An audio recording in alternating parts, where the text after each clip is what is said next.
This program is brought to you by Stanford University. Please visit us at stanford.edu. I want to say right off that I have never had a formal course on teaching. And I suspect many of your speakers may say, of my generation in any case, may say something quite the same. So when I got this invitation from Michelle, and along with it came a long and distinguished list of teachers who have spoken in this particular series, frankly, I was a bit daunted because so many of the titles of the lectures seemed to suggest that these were teachers that knew what they were doing and could articulate them, because they would have such crisp sounding titles as 5 Essential Concepts for Successful Lecturing, 7 Habits of Highly Effective Teachers, How to Give a Lecture. I just felt as if I had never thought about those things consciously enough to articulate them.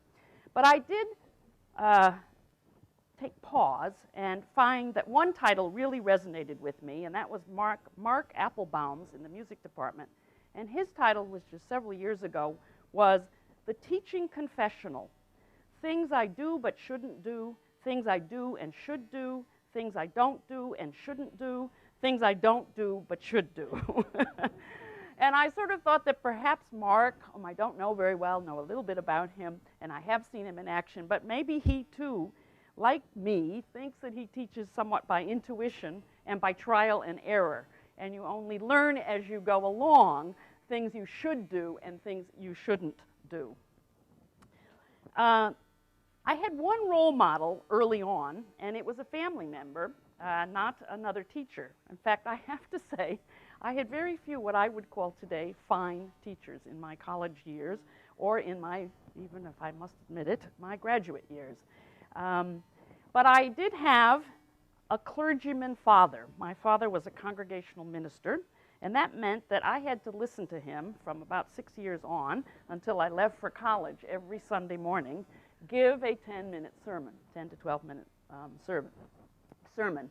And he was indeed something of a role model, not that I gained it just implicitly, but rather explicitly, because whenever I had to give a talk in high school, I can remember that I had to give a dry run for him, and his axioms were very basic. Be clear, be short sentences, use short sentences, use layman's language, don't ever try to use words that your audience isn't going to be able to understand. Foreground your main ideas, repeat your main ideas, and don't worry about repeating them, because that's the idea you want to get through at the end of your talk. The one idea that he gave me, or the one lesson he gave me, was to always speak slowly, and I have to say, I probably disregard this more than any of the others. But other than that, I really, in thinking about it, feel self-taught as a teacher. And after 35 years in the classroom, I don't really, I have to say today, think much about it. I just do what comes naturally. So when I was thinking of titling my talk, I thought of almost giving it a double title, not just playing as pedagogy, but about Wanda Korn playing at pedagogy. And I'm happy to give a try at it. And it's been a good experience for me to have this invitation, because it's made me reflect on my own practices and experiences as a teacher. And to my great surprise, really, when I had to face the music and come up with a title, I did, in looking back, find something of a thread, a bit of homegrown pedagogy that I didn't quite see reflected in other people's titles. And that was the use of role-playing as an instructional tool. And that, in fact, I've been using role-playing from the very first years of teaching here on the West Coast. But again, I've never theorized it. I don't know why it works, although I'm going to argue it does work. And I am sure there are people who have written about role-playing as an instructional tool who could probably tell us much more about why it is a good way, or a formal way of teaching. But I also made another discovery, and this is an autobiographical one, and that is that I had worried about teaching and experimented much more as a teacher in my early years than I remembered. I don't remember a lot these days. I don't remember this evening that Michelle just told you about. And I really had to dig around in some old notes and dig around in some old slides to try to recreate my own growth and development as a teacher. I knew my first year of teaching because I was terrified the entire year. That was in 1965. I taught at Washington Square College, where I had graduated only 2 years earlier. I had but an MA, and I didn't think I would go on for the PhD. Women weren't being particularly encouraged still in the mid-60s, and I thought I would probably go into museum education. But someone, to my good fortune as it turns out, got ill, and then somebody else took another term off, and I was offered the opportunity to teach. I think I taught 3 courses that year at my own undergraduate institution. Just to give you a sense of that, I was about 25, and one day walking into class, the very first class I was teaching, there was a student friend of mine. She was 2 years behind me, so she still was at school, and she asked me if I was taking that class too. And I had to say, no, in fact, I'm teaching this one.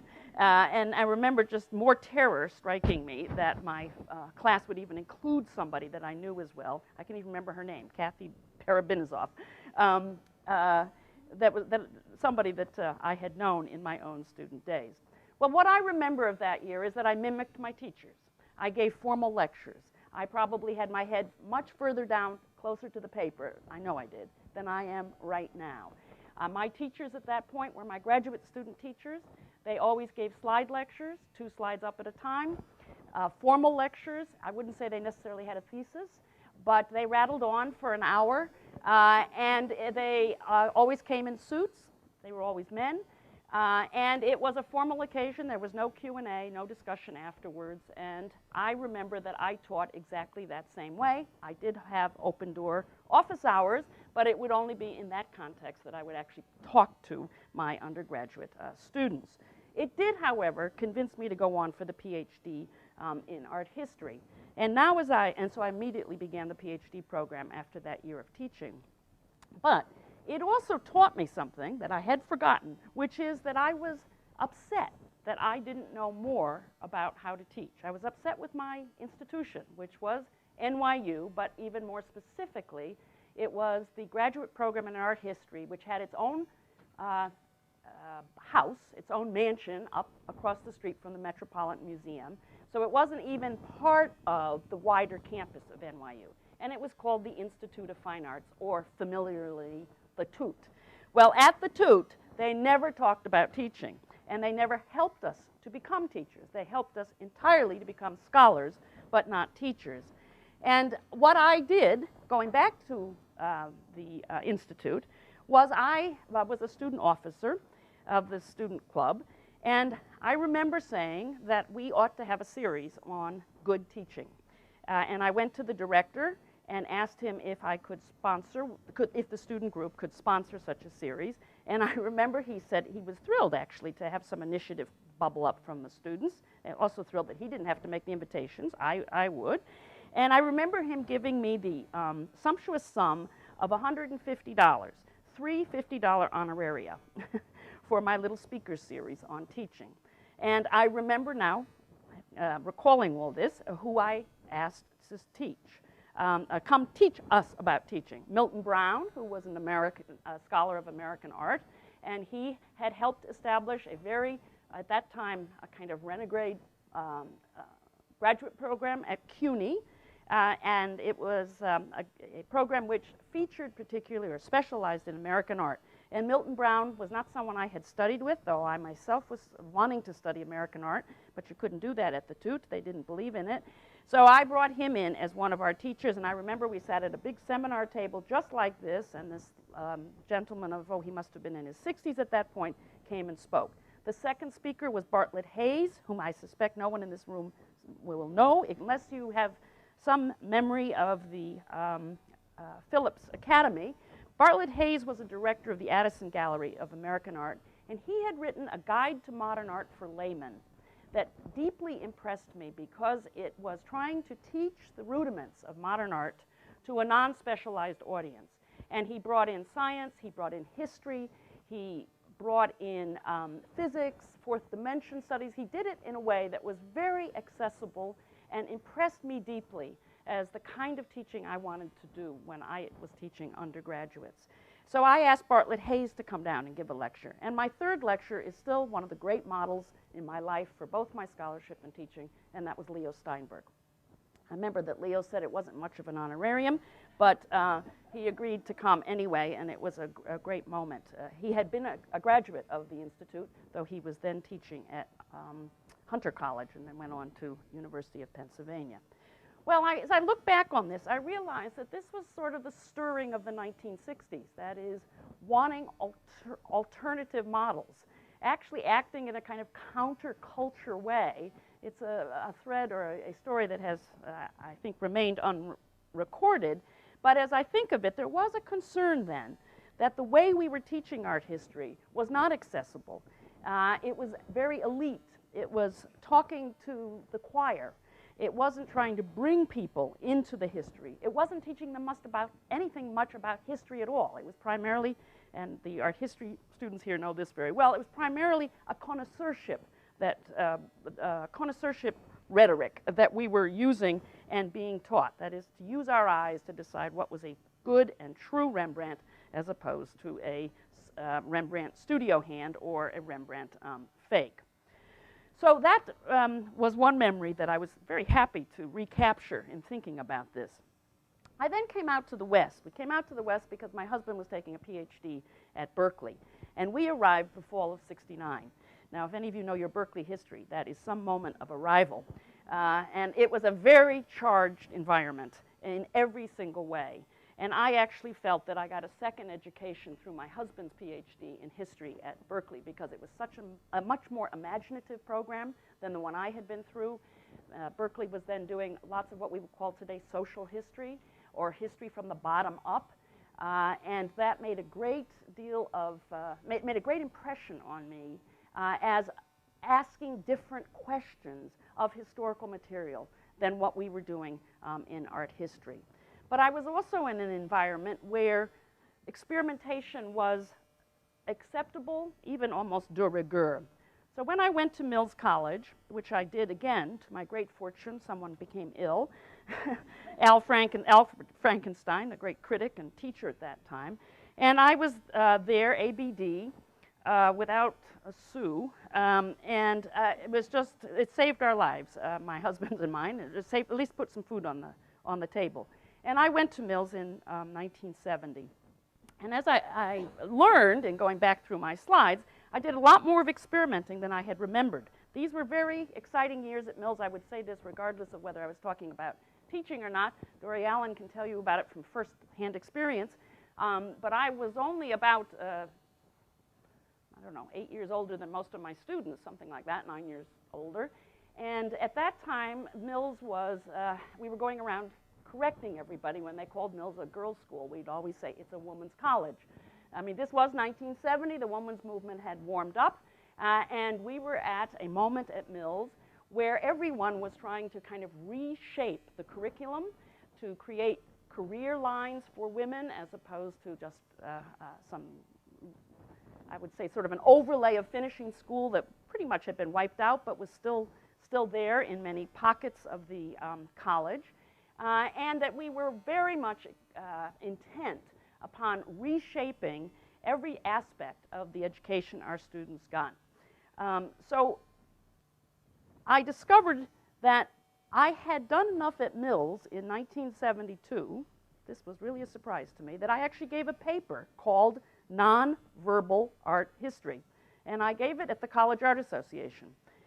I found that paper. It is exactly what I'm going to talk to you about today, back in '72.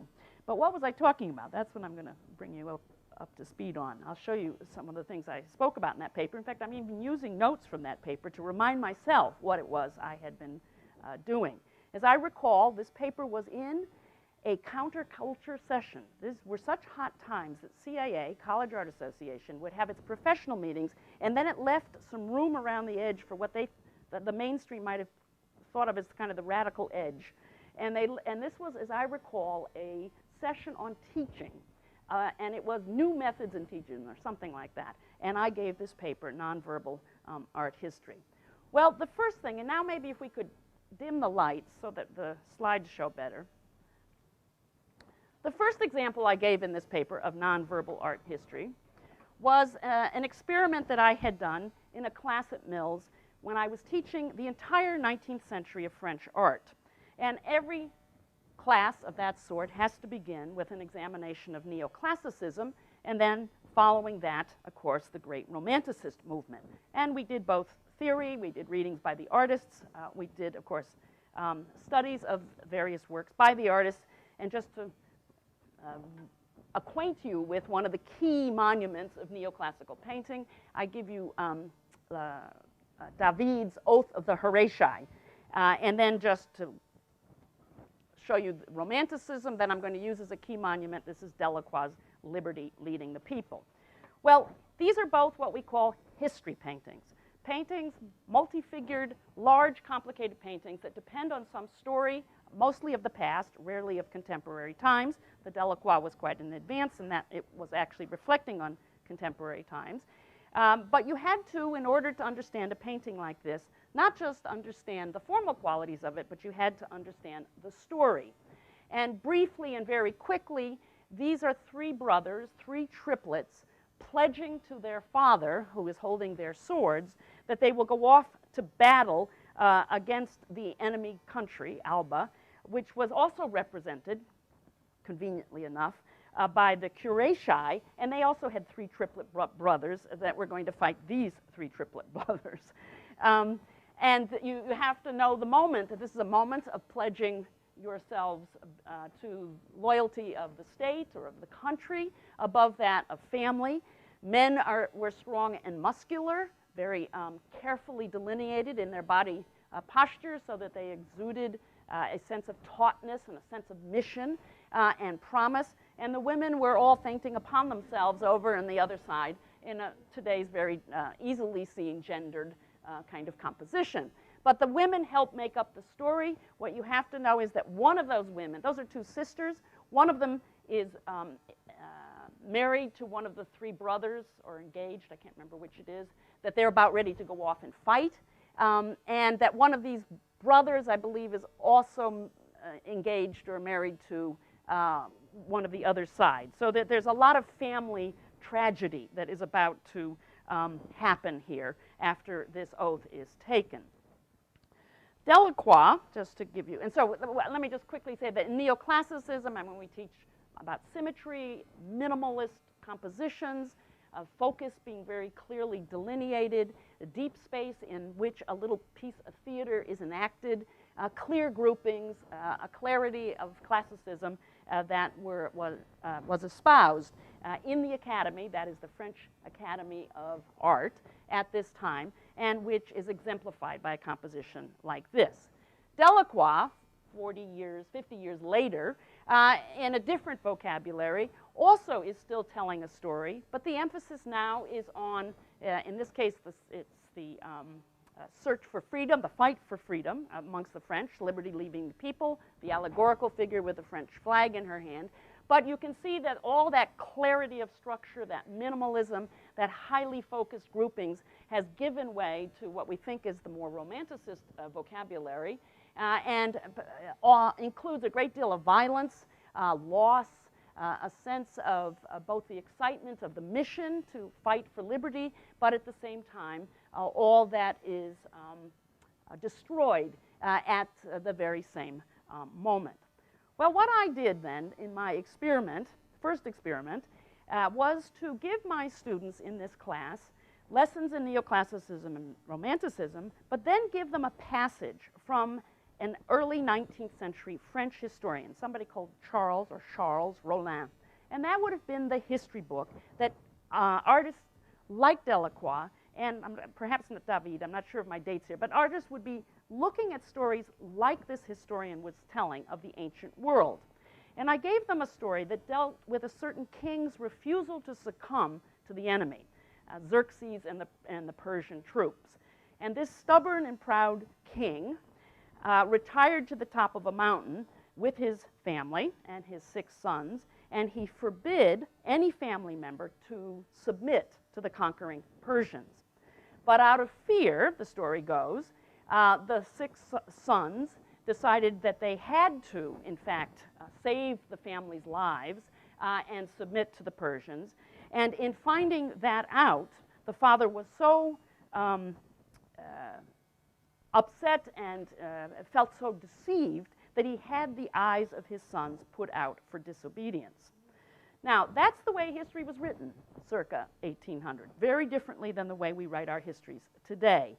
It was a history of the ancient world, not the contemporary, and it was about loyalties, loyalties to families, to country, to the state, to higher virtues. And it was also obviously a story about patriarchy, a father's right to demand certain loyalties and have expectations of his sons. And this story shows the consequence when the family members, the sons, do not obey. So I broke the class into small groups, and I asked each of them, I gave them a copy of this story, to try to interpret the story as a neoclassicist would, like David, how it might be interpreted in 1790, and then look at the very same story and interpret it as a romanticist, like Delacroix would some 40, 50 years later. And then I asked them to deliver their understandings as tableaux vivants, that is, to act out an incident, the right incident from this story for that particular time period, and to photograph themselves, and then to bring their photographs into class, and we would show them, and we would have a discussion criticizing them in the rhetoric and terms of the time. I tried to get them to speak like critics would of the period, and decide which group got the Prix de Rome, which was a very sought-after prize that every great Frenchman artist aspired to getting. So what I'm going to show you is just a few quick examples that I was able to discover. These are the Davidian moments. This is when the sons are condemned, and I was amused to find that this, I remember it was a teacher at Mills, and I just realized with all women, of course, they had to play male parts, but they had to get somebody for the father that was more grave and weighty, so they asked one of the teachers to sit in. And then I assume these are the six sons, and this may be the wife turning away or something of that particular sort. And it was titled The Sons Condemned. And then another group did this one, I'm sorry it's so dark, called Punishment of the Sons, which actually is showing there's a knife in here somewhere, the sons begging for mercy, and these two sons have already had their eyes put out. And you'll note that they're very, again, trying very hard to mock neoclassical costumes. They've ripped the sheets off their beds for the week, but they're also trying to tell the story on a single plane, as neoclassicists did, in an environment. I think this is probably the Greek theater where this was being enacted, with just a few players, and keeping the emotions, the basic emotions, that in this case of betrayal and of sorrow, and basically the idea of a higher authority, keeping that to just a minimalist composition. But then when we got to Delacroix, all hell broke loose. And of course, they all chose the maiming scene, not the moment when the father condemned the sons, but actually when the sons were all maimed, and the father's stoicism in the face of actually maiming his children. And one's supposed to, of course, see the higher ideals that are being searched for here than that of family happiness. So this was called King Punishing His Six Sons. And you can see some have been, and then here's another one called Filial Punishment. And again, I can recognize this artist. This is Jens Morrison, a ceramist at Mills who was, I guess, brought in to be the father. Well, and then we had our little critique, and the Prix de Rome was awarded to the group, and I don't remember which one that was, that we decided did the best interpretations. Now, what students had to do this was, of course, study paintings by those two artists and be aware not only of which moments the two artists would choose to interpret, but also I hoped, and I thought they did a good job, in thinking through what their stylistic choices had to be, how space was to be used, what kind of a setting, what colors, and what kind of emotions, whether it be violent or nonviolence, that the two artists would require. And also, now that we know so much about performance, I can see that we also have to talk a great deal about the use of their own bodies, although that was not a language I was using at the time, because as they would perform these various tableaus, they would indeed feel, internalize the psychological moment that is being privileged. And I also always used to justify doing this because I always felt a bit sheepish about this, that maybe it was too much play and not enough study. But I always would argue, and it's true, that tableaux vivants were a common parlor game in the 19th century, so that in fact I was using a form of, that might have been more of an entertainment form, but was a form that was indigenous to the period under study.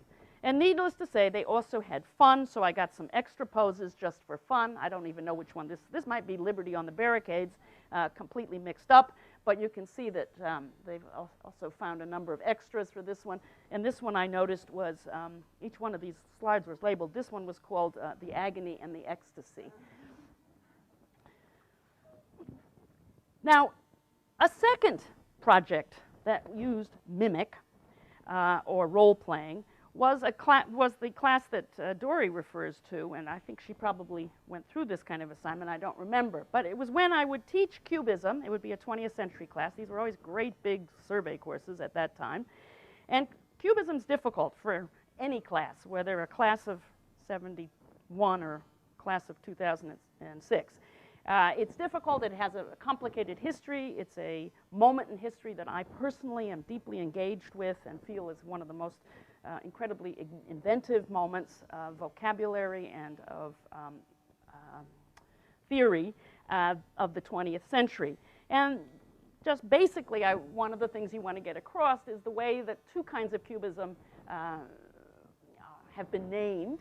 One that gave way to the other, analytical cubism, which then in 1912 gave way to what historians have called synthetic cubism. These were not terms used by the artists, but by the critics and by the historians. So I would teach a Picasso such as this one, and I won't give the lesson here, Man with Guitar, but show you how abstract it became. There is actually a figure buried there, head, torso, guitar sort of in here, but very monochromatic. Not much use of color. It's called cubism because of these facets or these sharp edges, these planes that were created in this particular moment. And it was a moment of extreme experimentation by two artists, Picasso and Braque, that lasted 3 or 4 years before it gave way to something we call synthetic cubism, upside down synthetic cubism in this case. But let's turn that around and you can see a still life. It's a still life with the references still to the guitar, but now the guitar is with a sound hole, a exterior shape, and that is wood-grained paper or wallpaper or oilcloth, actually in the time. The bottom of the guitar, le jeu there is a piece of newspaper that's been laid in. This was the moment in which collage was invented. So collage is very important to the history of synthetic cubism. And here, just to kind of have fun, is a little piece of analytical cubism that Picasso has pasted in there. Turn that upside down, and it's a glass in the old style that this kind of cubism, all against a piece of wallpaper, was mimicking. So at Mills, I would set up a still life like this one, using, in this case, a recorder instead of a flute, which was common then, a glass, a piece of newspaper, a tablecloth, and a tabletop. And I'd ask the students, they would be utterly terrified by the assignment, but it worked always, that they had to each create one analytical and one synthetic cubist piece. No matter what the medium, they could use collage, and they all love to use collage for the synthetic, and on the others, they had to just do the best they could with graphite, or they could use paint. At Mills at the time, there were a number of studio students who were in the class, so they always did a pretty super job on this. And then I had a little cubist exhibition, and you can see these are the cubist, analytical cubist tries over here, and with a couple of synthetic ones down here, and then the more synthetic ones over here. This isn't actually hung with much rationale, best I can tell. But it was, and I think we're in one of these studios. I can't remember exactly where we did this. But here's some of the work up close. This is an effort at, as are each of these drawings, at analytical, and then these are the synthetic. The synthetic were always better than the analytical. Here's the analytical. You can kind of see that she changed the vocabulary to a bottle and to a guitar rather than my recorder and glass. Well, there is a glass in here, the table. But then the synthetic ones were really quite good, where they could use actual pieces of newspaper, actual pieces of cloth. I think this one is almost entirely a collage. It may have a little additional ink line there. Couple of, I think this one's supposed to be analytical. It veers so clearly into synthetic that I'd have to say that this person hasn't quite got the earlier style. Does it very well there. Here's one where Matisse seems to have entered the vocabulary, much more boldly colored than would be quite right for 1913, 1914. But I wanted to give you a sense of the range because they would be kind of fun, and you can quickly get a sense, actually, I found as a teacher, as to whether they get the differences between the two. And they could sometimes be quite good. This one is quite good, even if it's very fanciful, and sometimes they're just kind of amateur, such as this one. But nevertheless, the point would be made, I could make the point, as we would go through and do the critiques. And we always did critiques in groups, so that I wasn't the only one critiquing, but so were the other students. And that also helped them learn how to think about Cubism, not just because they had made it, but they could also see how other people had made their Cubist works and where they were better and informed or had just did better jobs.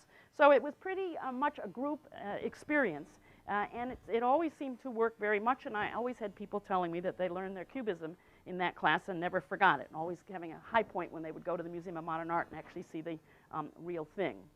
And then my last kind of group experience at Mills was I would always have a surrealist either evening or occasion where we would take over the art gallery. And the students would get in there ahead of time and decorate and would make, everybody had to make surrealist objects. They came as surrealist people. Here are 4 of them. And dressed just somewhat ludicrously, but I will also suggest to you a lot of the thematics that they use, that of, for instance, exposed breasts or underwear or the underwater paraphernalia is actually, you can actually find things in surrealism. I think Tanguy is somebody she's trying to think of there, the second one in from the left, and the hairstyle, of course, was just and the mustache, we're trying to act like a surrealist male wearing female clothing. So there was a lot of concepts of the surrealism that got embedded in their objects. The use of mannequins or dolls, if you know your surrealism, was very popular and very disorienting and disrupting when you would see human forms torn apart as they are here and put into a birdcage. And some of you will know Bellmer's work, the German surrealist, that this person is referring to. Or the use of mannequins, and there are lots of mannequins within the show, but here's one that I picked up that was particularly elaborate. The use of eyes. We had seen Dali's film Chien Andalou, and so there were eyes everywhere in my slide remembrances, these looking back out from the back of a male head, and these were hors d'oeuvres that you could pick up, each one of them an eye or a piece of a mouth.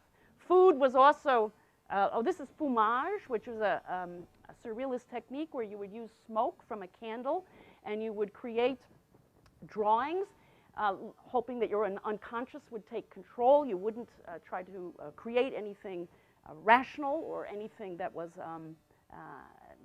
literal or figurative, but just let the smoke make its own design and then have a look at it from a surrealist point of view. Because we were at a women's college, they were fascinated by the sexuality that went throughout surrealist work, particularly sexuality of women. Isn't this Linda Bauer? I think so. Anyway, so she's pasted that torso on herself. That's not her actual torso, but she's taken it out of a Playboy or something of that sort and put it on. People were very clear when they made their food. Food could become all kinds of genitalia, and 2 up close will make that very clear, a breast and something phallic. It was hard to eat at these parties, I have to say, but there was plenty of food. When I came to Stanford, I had all these experiments under my belt, but I think 2 things had changed. One is, I think the times had changed. I wasn't in Berkeley anymore, and it wasn't 1970, it was 1980. And we had gotten past what people call the 60s, which was really the 70s. So that when I came here, I knew those days were over. I think I also was very intimidated by a Stanford, a university, as opposed to a college. and that I felt I had to straighten up myself and not. These were never the only assignments I gave. I, of course, did all the regular papers and exams and stuff, but I did feel as if probably I wouldn't go back, that those were my special days, my special Mills years, and I looked very fondly, almost nostalgically upon them, but I thought those years were over. In fact, when I look at my 25 years at Stanford, little by little, pieces of those assignments have crept back into my curriculum. For instance, I do teach a class that's today called Transatlantic Modernism, Paris and New York in the early 20th century. And rather than the whole 20th century, I teach a class that's just the years between the war primarily. And every year I still have an occasion, a salon in this case. It's morphed into Gertrude Stein's salon. And I was able to, in my own home, because I had a big open space, invite the entire class. In fact, I invited anybody the class wished to bring with them to have an evening chez Gertrude Stein. And as the price of admission, each student had to bring a modern portrait. I have no slides, unfortunately, of these events. I have a couple of other show and tells, but I don't have slides. In this class, we look a lot at the way portraiture was changed. It was modernized at the time. And the way in which artists used objects or characteristics, references to the person they were portraying without literally portraying the person's head, bust, and features. And it's called modern portraiture. It's sometimes called referential or symbolic portraiture. This, for instance, is called A Young American Girl in the Nude, and it's clearly based on a spark plug used for an automobile. And it's by a French artist, Picabia, but who made this about, in New York, and made this about an American woman that he knew. And it is what we call anthropomorphic or mechanomorphic. This is a woman with a hat. She's got a necklace on. She's got a torso forever. He may have had an affair with her. We're not sure. Agnes Meyer was her name. And then she's prancing around in her skirt and her two little legs, which come out. You're supposed to read this, of course, amusingly, but be able to see the clever ways in which this modern artist has created a portrait of somebody who was in the modernist circle at that time. Well, each one of my students makes a portrait of somebody in the class in this non-figurative mode. And that's the price of admission to coming to the evening coming to the Salon of Gertrude Stein. And students are invited to come in costume. The last time we had Josephine Baker came, a dance major. She came in her banana skirt that she had worked up. There's always a Marcel Duchamp or two, sometimes 3 or 4, because students enjoy his works very much and are very puzzled and moved by it. And Marcel Duchamp always comes in a tie or dressed up as the Mona Lisa. Picasso always is there in a striped shirt. And we do a variety of events while there. We have judging of the portraits that the students have done, and we give prizes, you know, the most Duchamp or the most Picasso or the most outrageously futurist and so on. Graduate students recreate futurist plays. Futurist plays are very short, and we have a couple of dress rehearsals, and they do a great job. We even have a futurist play where we get the entire assembly. We usually have about 100 people at these events recreating one of these plays. And I dress up as Gertrude Stein and do readings from her work. And I will pass this around, but it was covered in the, this is the only one I have, but this one's kind of precious because I try to bulk up to be Gertrude. And I wear a beret, which Gertrude never would have done. But I also that time had a little white poodle. And if you know Stein's life, she had her pet poodle, Baskets, was an important part of her life. She always had a pet poodle. And somebody loaned a poodle to me for the evening. So that's the great little touch in that picture. And you'll notice that behind me is a wall filled with these portraits that each of the students has brought. I also, in another mode, I've also continued to do something at Mills where, at Mills I can remember I gave assignments where people had to criticize in the voice of Diderot. They had to write a Diderot piece of criticism. Or when we got to modernism, I asked them to write a Roger Fry piece of criticism. In other words, to write in the voice and from the ideological and aesthetic position of a particular critic in a very different period than our own. And I've continued to do that at Stanford with great success. For instance, I have a very conservative article written by one Kenyon Cox, who was an academic artist, responding to the Armory show and to modern art in general. This was a real live article of about 1914, let's say, something like that. And I asked each student to write a rebuttal to it, that they should take the identity of either Alfred Stieglitz or an Ashcan school artist, both of which I have already taught by this moment in the class, and they should write a letter to the editor rebutting the essay by Kenyon Cox. So they have to, again, move into the shoes, take up the pen of a different person than they are at that particular moment, and actually role play as a critic in favor of modern art would respond to somebody who had written a rather vicious piece about the errors of modernism and its youthful excesses. And I find that when I do this, students become much more attentive to rhetoric, to historical rhetoric. They go and they read and they find the words of judgment that are being used. I find that they read much more carefully the criticism of that particular person or the artist that they are assuming. It makes them just more attentive to period I, the period I, if I can use that term, which is a term I borrow from Baxendall. I also have had them, for the last few years, write a Gertrude Stein styled portrait.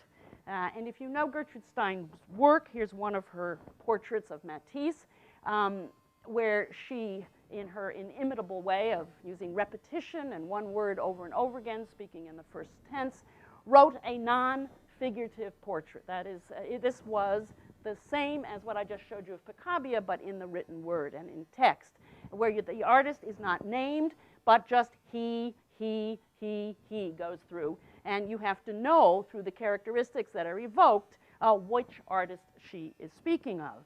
So what I ask students to do is to write one-page Gertrude Stein portrait of someone other than Matisse or Picasso, whom she wrote portraits to and they use as their models, but they have to write it about an artist we've studied in class. And then in sections, they read these works aloud to each other, and without mentioning the name of who it is, and by the end of the reading, then it's open to the class to decide which person was the object of that portrait. And by and large, people get them. I've gone to these classes very often because I enjoy listening, but I also stress that they have to read as Gertrude would read her portraits.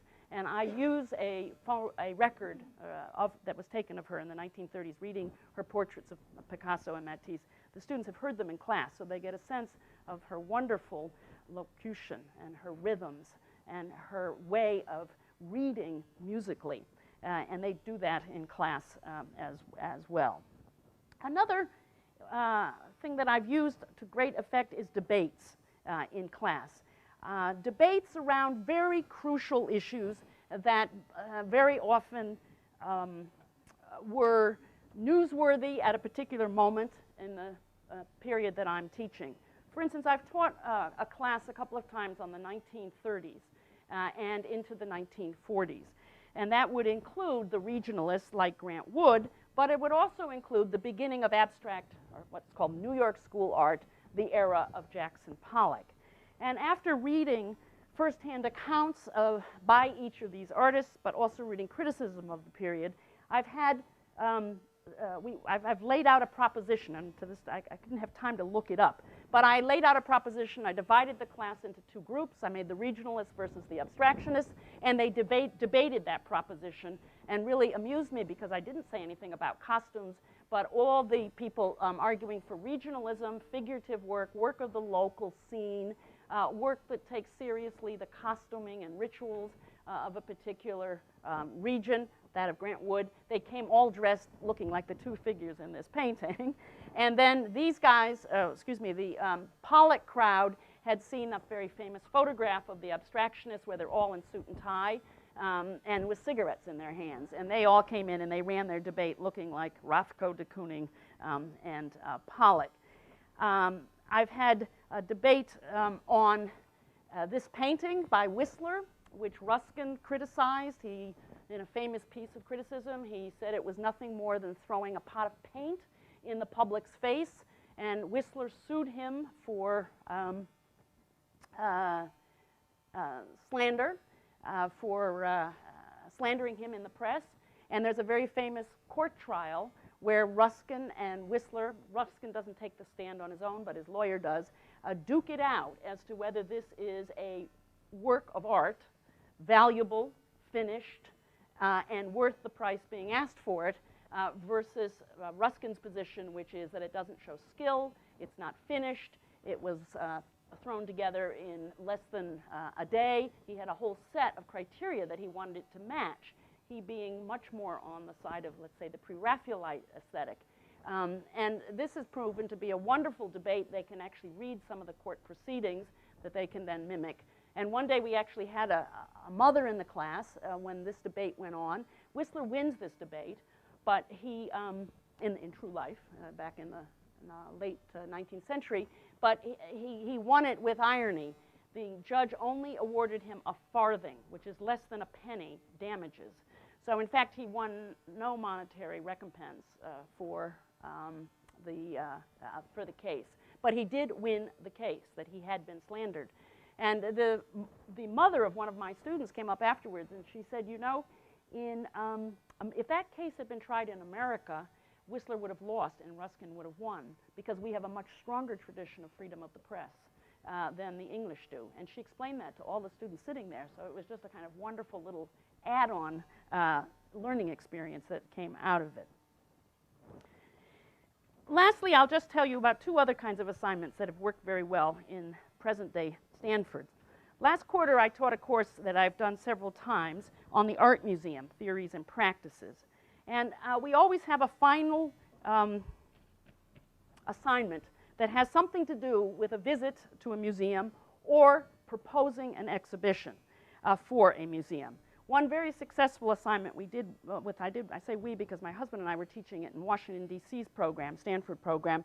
We had them visit a small museum we had not visited as a group and critique the museum and see what it could do better, and then write a proposal to a granting agency. We gave them some made-up agency that gave money to small museums to do projects.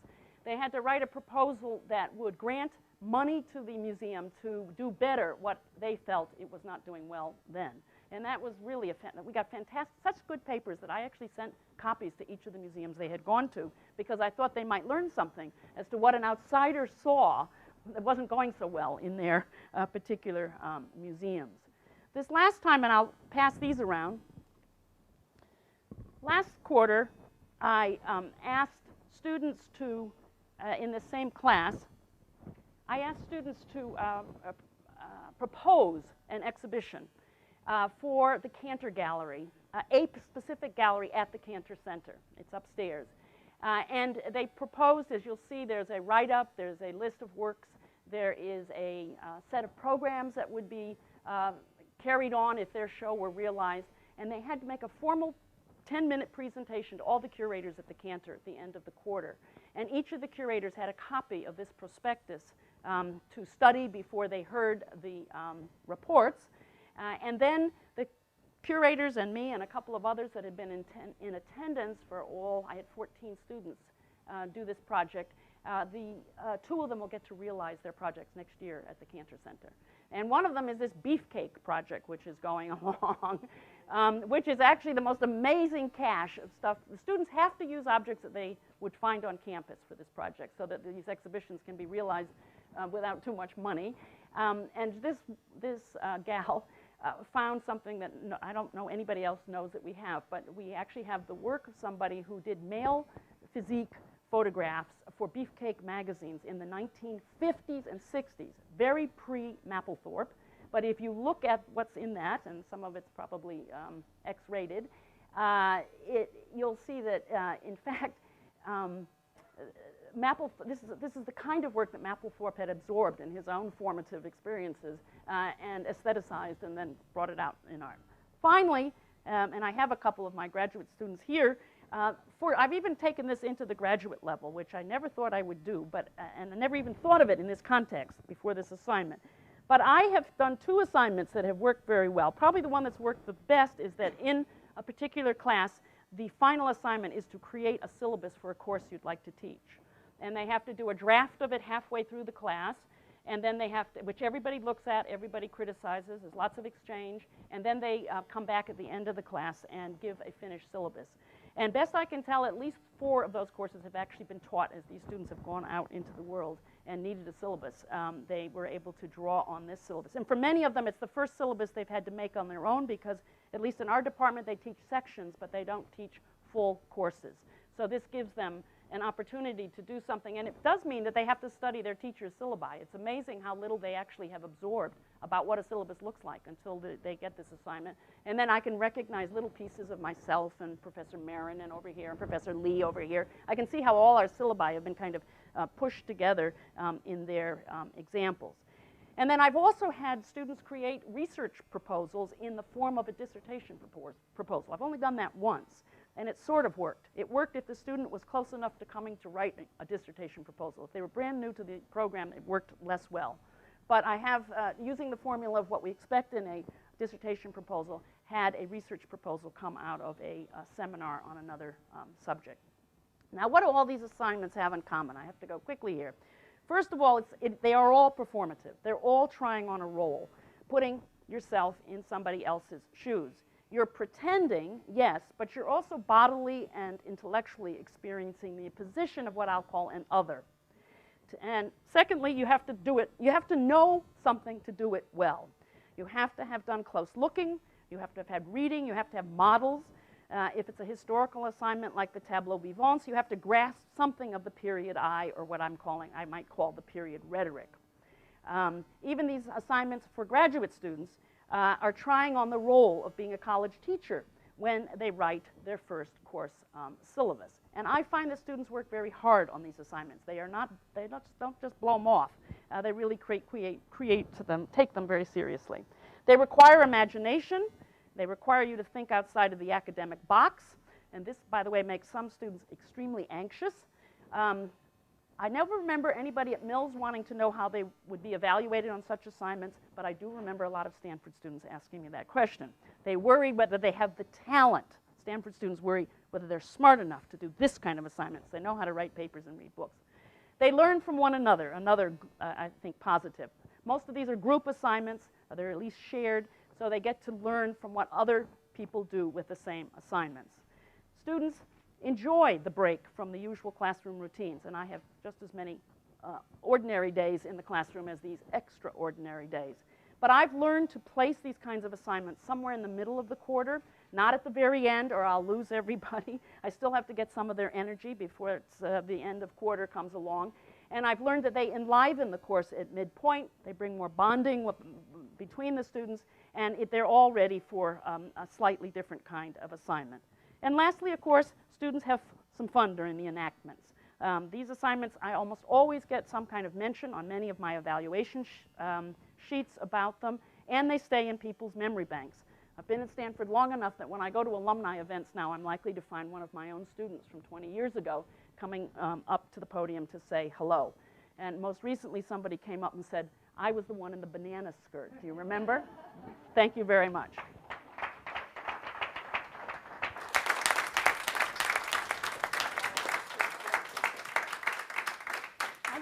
Can we take a quick question or two? I know I've talked much too long. I thought I had nothing to say.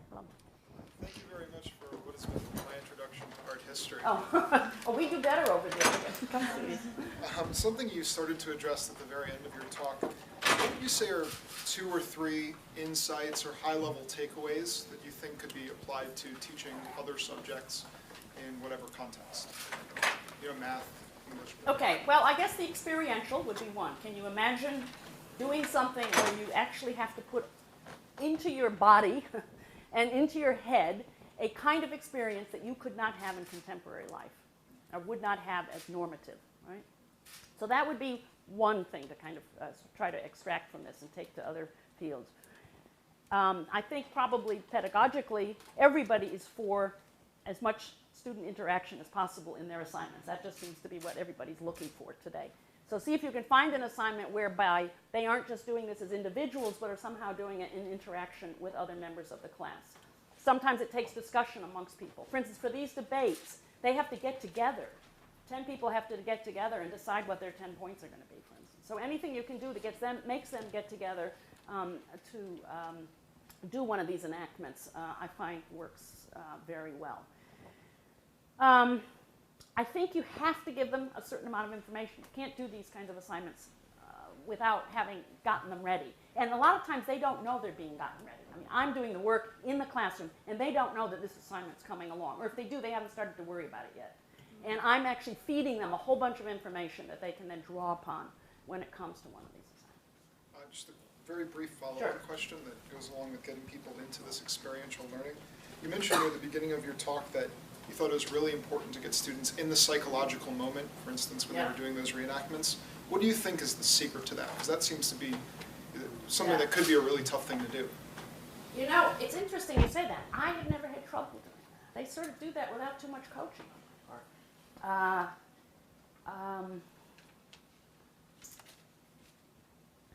I don't do anything particularly. I give them the assignment, and I think that the kids today are relaxed enough and natural enough about this kind of assignment.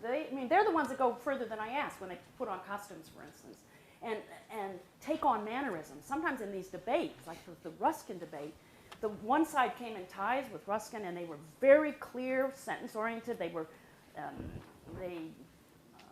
used not only the language, but they asked questions in a very haughty way of Whistler. They were dismissive.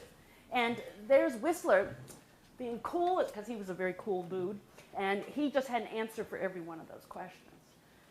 So I guess I have to say I haven't worked so hard at that. I've given assignments that force you to do that, but I don't have to give them too much instruction. So to summarize what you're saying, you think that when people are put in these creative opportunities, then they basically take on the role and really make it happen for themselves?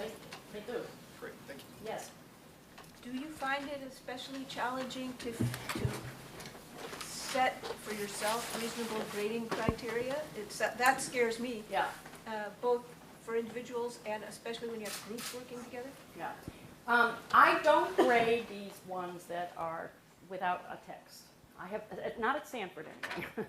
And I don't think I did at Mills. I can't remember. I do give credit. They have to have done the assignment, in other words. With the cubism, for instance, I remember I wouldn't grade because that would then terrify them. Yeah. But they had to do it in order to pass the course. I have graded some of the, and on the Gertrude Steins, I never grade, but it's so clear which ones are good and which ones are not so good. And they learn that themselves just listening to each other. And then I have the 3 or 4 best read at the Gertrude Stein Salon. And if that person who writes a good Gertrude Stein generally is a very good student anyway, I find. So if I needed to give a little extra credit at the end to make a grade go one way or the other, I would, I'd look to see. But it's basically check minus, check plus for anything like this that is done in sections. So for grading, you have basically more conventional assignments. I do. And then this is a lot of subversive real learning, but something like that. I have to grade, right? That's part of our. Yeah. That's okay. part of our command. Right. But that's right. I always have an exam at the end, and I have a paper. I do grade the papers when they have to write in the voice of a critic. I have graded those, and there I can kind of sort them out and figure out what an A minus B plus B is, and really justify it to myself. And what I do is I always Xerox the best, and then if some students come in saying they didn't quite get the assignment, I say, well, why don't you take these home and take a look at what somebody else was able to do with the same material. I use a lot of student work to show other students. For instance, one of the students came in to talk to me about her museum proposal. It didn't get the best, it got a B, fine grade, but nevertheless, for Stanford students, we know how they feel about Bs. And I sent her home with 4 of the proposals, sample proposals, so that she could see what other students did in that class with that same assignment, and asked her to come back in a couple of weeks so we can discuss it. Yes? Sorry to ask another question. Based on your experience teaching this at the college level, how transferable do you think these techniques and skills are to teaching K through 12? Well, they're probably very transferable. And I've always worried quite the opposite, that I was taking techniques that would surely work, at least in K through 12, and bringing them into the my question high was learning. Because a lot of college students are quite motivated and they'll really take on these things, and there's a lot more variability in the lower grades. Yeah. Well, I I do know that probably Michelle can cite chapter and verse of examples of this is used in secondary education.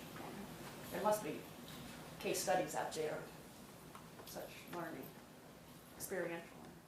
I'm just guessing. As I said, I've never read the Pedagogy. I just make these things up and have a good time doing it. And we don't specialize either in the K through 12. Yeah. Yeah. I think there's one more question, I think. Well, thank you so much.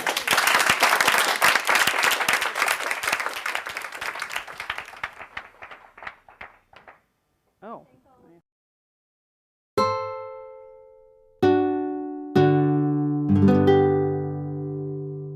The preceding program is copyrighted by Stanford University. Please visit us at stanford.edu.